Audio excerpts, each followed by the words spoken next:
Hey there, friend. Have you ever had one of those days where you just feel done? Like your brain is running on fumes and you make some incredibly questionable choices, whether it's snapping at someone you love or just giving in to that craving for a whole pint of ice cream? Well, if you have, then you absolutely need to hear about this book I just devoured, Willpower Rediscovering the Greatest Human Strength by Roy F. Baumeister and John Tierney. I picked this book up because honestly, I felt like I was constantly battling myself. Like, there was this thin war between what I should do and what I wanted to do, and the one I decide seemed to win far too often. This book isn't some fluffy self-help guide full of fake affirmations. It's written by a leading social psychologist and a science journalist. And it dives deep into the actual science behind self-control. It completely flipped my understanding of willpower on its head, moving it from some mystical, uncontrovertible trait to something concrete, something we can understand and even improve. The core idea, the absolute game changer from this book, is that willpower is not just a metaphor, it's a finite resource. Think of it like a muscle. When you use it, it gets tired, and here's the kicker, it's the same muscle for everything. They proved this with some pretty wild experiments. Imagine this, you walk into a lab, you're hungry because you've been fasting, and the room smells heavenly of freshly baked chocolate chip cookies. But you're assigned to the radish condition, no cookies for you, just raw radishes. You struggle, you resist. You might even pick up a cookie, then smell it, but you don't eat it. That takes willpower, right? Then they give you an impossible geometry puzzle. Guess what? The radish eaters gave up in just 8 minutes, while the cookie eaters, who didn't have to resist anything, worked on it for 20. The sheer effort of resisting those cookies had depleted their willpower for the puzzles. Mind-blowing, right? It's like Shakespeare knew it all along when he talked about the changeful potency of our powers of resolution. This means that whether you're dealing with frustrating traffic, resisting a tempting dessert, trying to be patient with an annoying colleague, or even just holding your tongue when your partner says something that makes you want to respond sarcastically, you're drawing from the same single reservoir of willpower. It's why sometimes, after a super demanding day at work where you've been giving at the office, you get home and just explode over something trivial. You've used up all your self-control, and there's nothing left to be kind or patient. So, if willpower is like a muscle, what fuels it? And this is where it gets even more fascinating. It's not some abstract mental energy, it's glucose, the simple sugar manufactured from all kinds of foods in your body. They accidentally discovered this with an experiment trying to prove the Mardi Gras theory, the idea that indulging before a period of self-denial helps you stock up on willpower.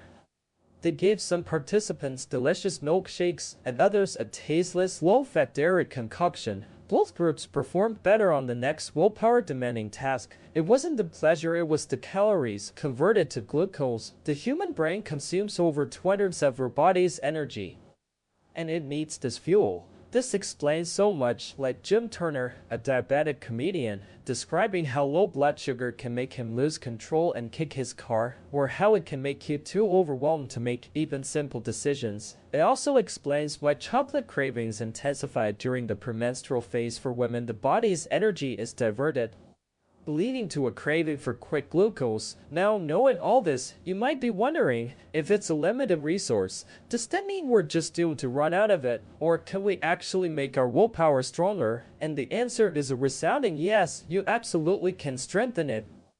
They found this out by having people do willpower workouts. They tried various things. One group tried to force positive moods, which didn't work. Another tracked everything they ate, which helped. And a third worked on maintaining good posture. That tiresome old advice to sit up straight actually worked. By consistently overriding the habit of slouching, those students strengthened their willpower. It's not about immediate power, but about building stamina so your willpower doesn't deplete as quickly.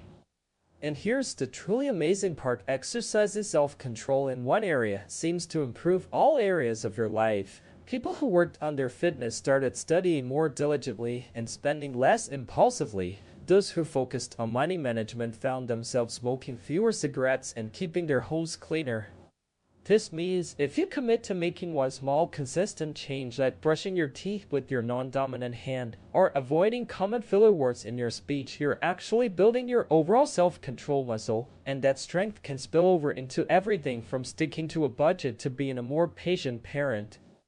But even with strong willpower, we face challenges. One of the biggest is decision fatigue. Think about Elliot Spitzer, the former New York governor, who destroyed his career with an inexplicably dumb decision, or judges who give out harsher sentences later in the day.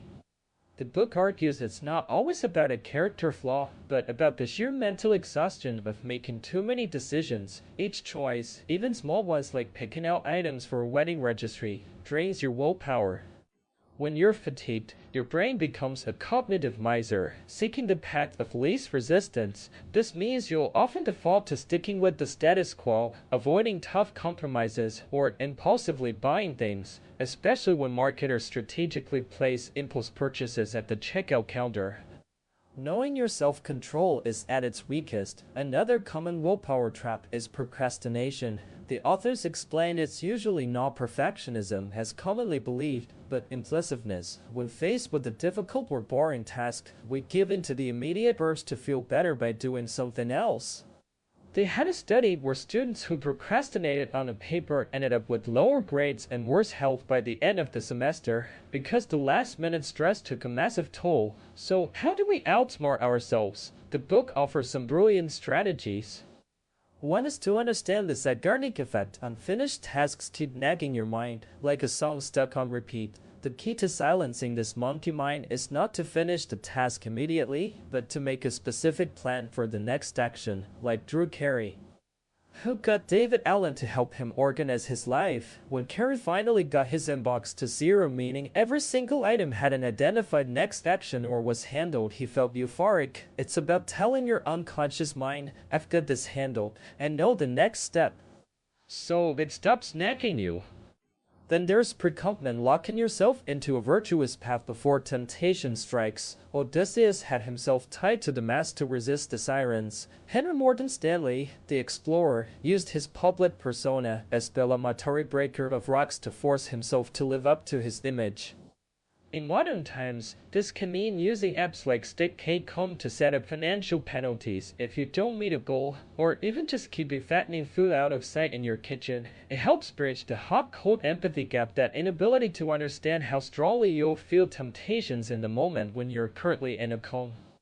Rational state. When it comes to something as universally challenging as dieting, the book offers genuinely liberating advice. They call it the Oprah paradox. Even people with extraordinary self-control like Oprah Winfrey herself, who struggled with her weight for decades despite all her resources and discipline, can have a hard time consistently controlling their weight. Why? Because your body, from an evolutionary standpoint, interprets dieting as a famine and fights back to hold on to every fat cell. Plus, there's the what the hell effect. Was dieters feel they've blown their diet for the day, say, by having an unexpected milkshake in an experiment. They stop monitoring and often binge, reasoning what the hell, it's already ruined. So, the radical advice: never go on a diet and never vow to give up chocolate or any other food. Instead, use the postpone pleasure ploy. Tell yourself you can have it later, just not now. This satisfies the craving without depleting willpower as much as outright denial. Focus on slow-burn foods with a low glycemic index to keep your glucose levels steady. And most importantly, monitor your eating and your weight frequently and consistently. The studies show daily weigh-ins are more effective than weekly ones because they give you immediate feedback. The book also emphasizes the profound impact of social support on self-control. Alcoholics Anonymous, for example, is hugely successful partly because it provides clear goals one day at a time, consistent monitoring chips for sobriety, sponsors, and a powerful peer group. It's like heaven, like hell is other people. If your friends smoke, you're more likely to smoke. If they quit, you're more likely to quit. This extends to obesity too. Even religion, they argue, acts as a powerful self-control mechanism by providing clear values, rituals that build discipline, and the sense of being monitored by a higher power or community. My biggest takeaway, the one I keep coming back to, is that self-control isn't about being grim or constantly saying no. It's about strategically setting up your life so that good habits become automatic and bad habits are harder to fall into. It's about playing offense, not just defense. Don't keep putting things off, especially when it comes to long-term goals. Prioritize, make plans for the next specific action, and keep track of your progress. One of my favorite tips for procrastination is Raymond Chandler's Nothing Alternative for Writers. He set aside 4 hours a day for writing, and his rule was you don't have to write. And if you don't feel like it, you shouldn't try. He can look out of the window or stand on his head or write on the floor, but he's not to do any other positive thing. Not read letters, glance at magazines, or write checks. It's a bright line rule: write or do nothing. And for many, the boredom of nothing will eventually push you to do the task you're avoiding. Ultimately, this book left me feeling incredibly empowered. It's not about being a saint or having boundless willpower, it's about understanding how your self-control works. Fueling it correctly, literally, with glucose, training it like a muscle, and intelligently setting up your environment and your plans to support your goals, it makes you realize that those moments of failure aren't necessarily a sign of a broken character, but often a sign of a depleted resource, and that's a problem you can fix. If you want to live a life with more gain, less strain, with less stress and more fulfillment, understanding willpower is truly indispensable. It's what allows us to connect with others, to be altruistic, and to pursue our biggest dreams. So what small willpower workout are you going to try first?